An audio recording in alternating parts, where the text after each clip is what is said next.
Masa kekuasaan VOC, latar belakang ingin menyatukan para pedagang Belanda dalam satu kongsi.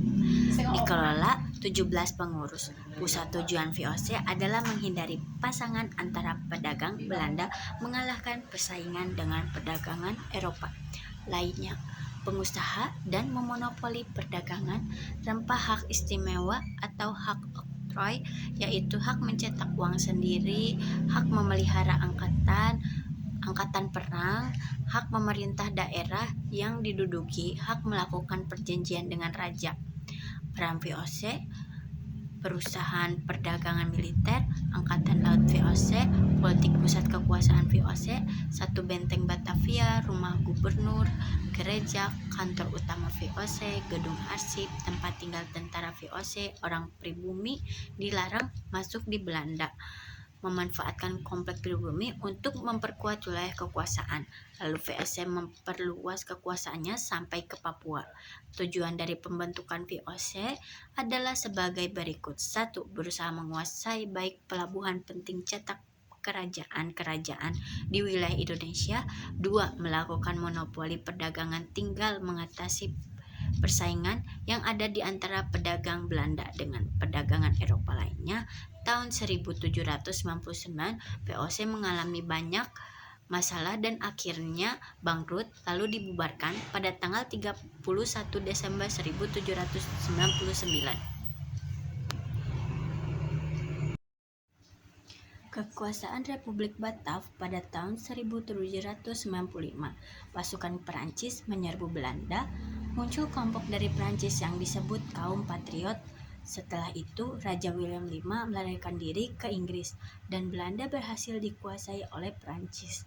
Dan Perancis pun membentuk pemerintahan baru yang diberi nama Republik Batav yang dipimpin oleh Louis Napoleon, Raja William V yang telah melarikan diri ke Inggris, tepatnya di kota Kew, mengeluarkan perintah melalui surat yang dikenal dengan Surat-Surat Kew, yang berisi perintah kepada Belanda agar wilayah Belanda diserahkan wilayahnya ke Inggris, bukan ke Perancis. Inggris pun bertindak cepat dengan mengambil alih wilayah seperti Padang, Ambon, Aceh, memperkuat armadanya untuk memblok wilayah Batavia Republik Batav. Tidak hanya diam, mereka mengambil alih seluruh daerah bekas kekuasaan VOC di Kepulauan Nusantara. Louis Napoleon menunjuk kaum patriot untuk memimpin pemerintahan Belanda di Indonesia. Pemimpin tersebut bernama Daendels. Pemerintahan Daendels sebagai gubernur jenderal di Indonesia berlangsung dari tahun 1808 sampai 1811. Tugas utamanya yaitu mempertahankan Pulau Jawa dari Inggris dan menghapus feodalisme dan menjadikan masyarakat Indonesia lebih produktif dan mengeluarkan kebijakan dalam pertahanan dan keamanan politik dan pemerintahan serta sosial ekonomi. Untuk mempertahankan Jawa dari serangan Inggris, Gubernur Jenderal Daendels menetapkan kebijakan pertahanan dan keamanan, di antaranya membentuk legion, Mangkunegara, membangun benteng-benteng pertahanan baru, dan membangun jalan raya Anyer sampai Pamarukan sepanjang 1.100 km. Kebijakan politik dan pemerintahan mengangkat bupati sebagai pegawai kolonial. 2. Mengganti raja-raja yang menghalangi kepentingan. Kebijakan peradilan, Daendels membentuk 3 jenis peradilan yang dibagi, yaitu yang pertama, peradilan orang Eropa, kedua, peradilan orang Timur asing, 3. peradilan orang pribumi, dan membentuk peraturan untuk memberantas korupsi tanpa pandang bulu. Kebijakan sosial dan ekonominya adalah mengeluarkan uang kertas. Yang kedua, mewajibkan rakyat menyerahkan hasil pertaniannya. Yang ketiga, melakukan pemungutan pajak kepada swasta. Masa pemerintahan Gubernur Jenderal Daendels hanya berlangsung 3 tahun. Dalam menjalankan pemerintahan Daendels sering memaksakan kehendak kepada penduduk dan tidak segan memberikan hukuman berat kepada pegawai. Kesalahan terbesar kepada Daendels menjual tanah-tanah pihak swasta dan hasil penjualan tersebut dipakai sendiri oleh Daendels untuk memperkaya diri. Akibatnya, Daendels ditarik dari jabatannya sebagai gubernur. Setelah Daendels turun dari jabatannya, Louis Napoleon menunjuk Jansen untuk menggantikan posisi Daendels. Jansen adalah seorang politikus berkebangsaan Belanda yang awalnya menjabat sebagai gubernur jenderal di Afrika Selatan. Pada tahun 1806, Jansen terusir karena wilayahnya terjatuh ke tangan Inggris. Jansen ditugaskan ke Indonesia mulai tahun 1811 untuk mempertahankan Jawa dari serangan Inggris dan berusaha memperbaiki wilayah yang ditinggalkan oleh Daendels. Namun, ternyata Jansen tidak bisa berbuat banyak seperti yang diharapkan oleh pemerintahan Republik Batav. Pada akhirnya, serangan Inggris di Batavia pada tanggal 4 Agustus 1811 tidak dapat ditahankan oleh pasukan Jansen. Akhirnya, pada tanggal 26 Agustus 1811, Batavia berhasil dikuasai oleh Inggris dan pasukan Jansen pun mundur ke Semarang dan meminta bantuan Legiun Mangkunegara untuk memukul mundur Inggris. Tetapi pasukan Inggris lebih kuat dan berhasil mengalahkan pasukan Jansen di Tuntang Salatiga. Pada tanggal 18 September 1811, Belanda dipaksa untuk mendatangani Perjanjian Tuntang. Melalui Perjanjian Tuntang, Belanda mengakui kekalahan kepada Inggris. Perjanjian tersebut berisi Pulau Jawa dan daerah sekitarnya yang dikuasai oleh Belanda dan diserahkan kepada Inggris, dan semua tentara Belanda menjadi tawanan Inggris dan orang-orang dipekerjakan dalam pemerintahan Inggris. Politik pintu terbuka adalah kebijakan politik di mana perekonomian Indonesia dibuka kepada pihak swasta untuk mendorong pertumbuhan ekonomi dan meningkatkan kesejahteraan. Latar belakang pintu terbuka adalah penyimpangan tanam paksa yang membuat penderitaan rakyat, berkembangnya paham liberalisme sebagai akibat dari revolusi Prancis dan revolusi industri, kemenangan kaum liberal dalam parlemen Belanda. Pengusaha-pengusaha Belanda ingin menanamkan modalnya di Indonesia. Adanya Trakat Sumatera pada tahun 1871 yang memberikan kebebasan bagi Belanda untuk meluaskan wilayahnya. Kebijakan pintu terbuka pada tahun 1870, sistem tanam paksa dihapuskan. Ekonomi diserahkan kepada pihak swasta, masuk investor asing dan dari Belanda, Eropa, Cina, dan lain sebagainya. Pemerintahan kolonial Hindia Belanda hanya sebagai pengawas dan penyediaan fasilitas yang menunjang perekonomian, ditandai dengan dikeluarkannya Undang-Undang Agraria 1870. Pokok-pokok Undang-Undang Agraria yaitu masyarakat adat diberikan hak atas tanah menyewakannya kepada pengusaha swasta. Dampak politik pintu terbuka bagi Belanda memberikan keuntungan yang sangat besar kepada kaum swasta Belanda dan pemerintahan kolonial Belanda.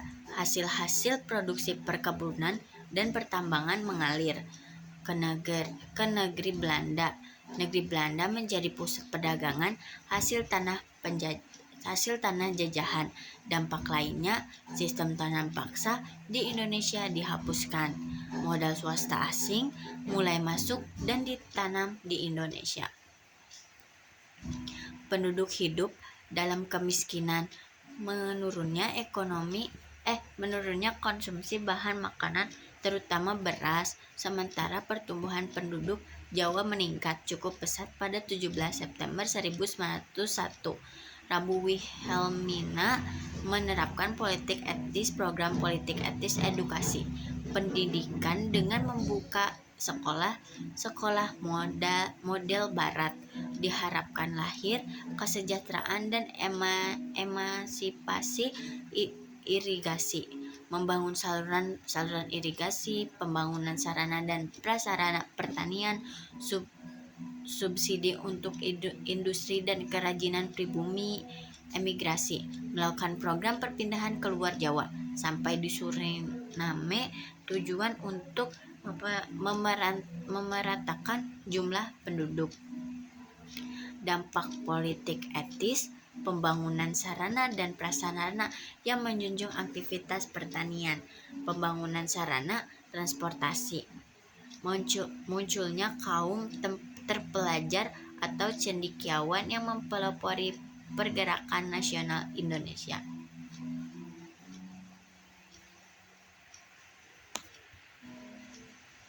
Kekuasaan Belanda di Indonesia. Sejak masa awal kekuasaan, kondisi perekonomian Belanda sedang masa kritis. Mereka karena banyak mengeluarkan dana untuk membiayai perang, pemerintahan Belanda terus mencari untuk memperbaiki krisis ekonomi yang mereka alami. Lalu pada tahun 1829 seorang bernama Van den Bosch mengajukan usulan kepada kerajaan Belanda mengenai sistem politik dan ekonomi. Menurut Van den Bosch, untuk memperbaiki perekonomian Belanda di tanah jajahan harus dilakukan penanaman tanaman yang laku di pasaran dunia. Sistem penanaman menurut Van den Bosch dilakukan dengan memanfaatkan kaum pribumi dengan cara kerja rodi. Pribumi pun wajib ikut kerja. Konsep Van den Bosch ini kemudian dikenal dengan istilah kultur sel-sel yang artinya tanam paksa. Usulan mengenai sistem tanam paksa ini disetujui oleh Raja Belanda Van den Bosch, kemudian diangkat sebagai gubernur jenderal yang berkuasa di Indonesia. Tanam paksa, bebas pajak, hasil panen wajib diserahkan kepada pemerintahan Hindia Belanda. Pekerjaan diawasi oleh penguasa pribumi, namun penduduk yang bukan petani wajib bekerja di perkebunan milik pemerintah. Dalam sistem tanam paksa, peran pribumi sangat penting sebagai penggerak petani dan penghubung dengan pemerintahan Belanda semakin besar. Setoran hasil yang diberikan pemerintah semakin besar setoran hasil yang diberikan pemerintah. Sistem tanam paksa melanggar hak asasi manusia karena membawa penderitaan bagi rakyat pribumi, sehingga Belanda telah mendapat keuntungan dan kekayaan berlimpah dari Indonesia atau tanah Hindia Belanda.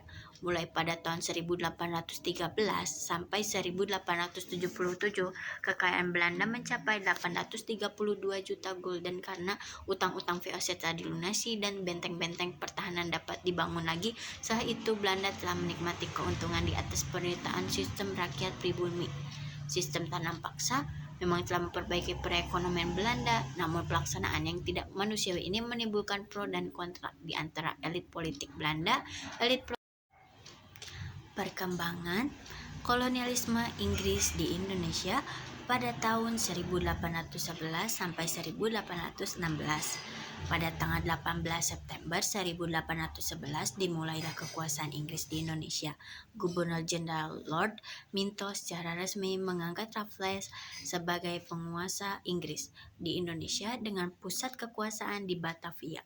Dalam rangka menjalankan pemerintahannya, Raffles berpegang pada 3 prinsip. Yang pertama, segala bentuk kerja rodi dan penyerahan wajib dihapuskan. Yang kedua, peranan bupati sebagai pemungut pajak dihapus.